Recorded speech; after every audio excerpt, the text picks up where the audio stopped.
وكذلك أنزلناه قرآنا عربيا وصرفنا فيه من الوعيد لعلهم يتقون أو يحدث لهم ذكرا. فتعالى الله الملك الحق ولا تعجل بالقرآن من قبل أن يقضى إليك وحيه وقل رب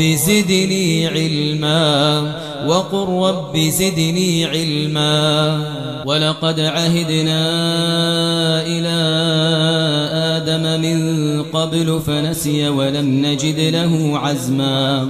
وإذ قلنا للملائكة اسجدوا لآدم فسجدوا إلا إبليس أبى. فقلنا يا آدم إن هذا عدو لك ولزوجك فلا يخرجنكما من الجنة فتشقى. إن لك ألا تجوع فيها ولا تعرى وأنك لا تظمأ فيها ولا تضحى. فوسوس إليه الشيطان قال يا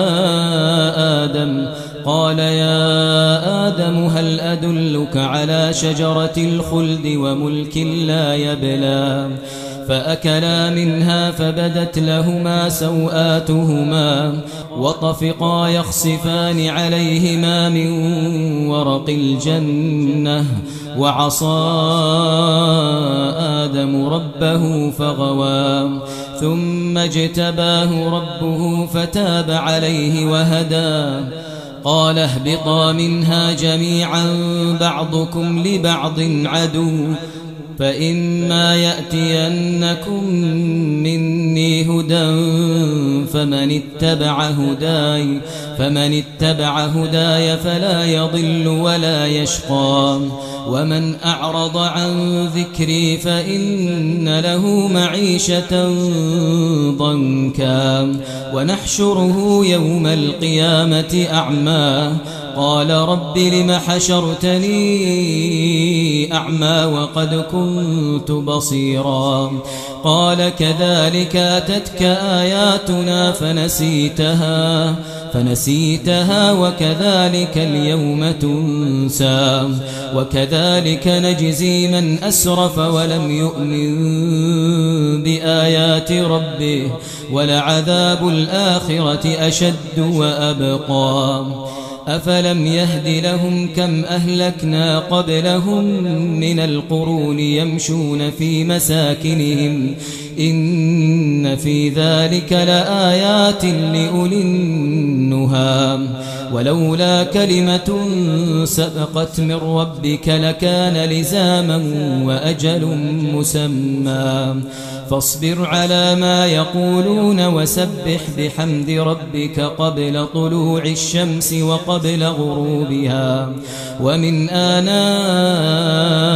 الليل فسبح وأطراف النهار لعلك ترضى. ولا تمدن عينيك إلى ما متعنا به أزواجا منهم زهرة الحياة الدنيا لنفتنهم فيه ورزق ربك خير وأبقى.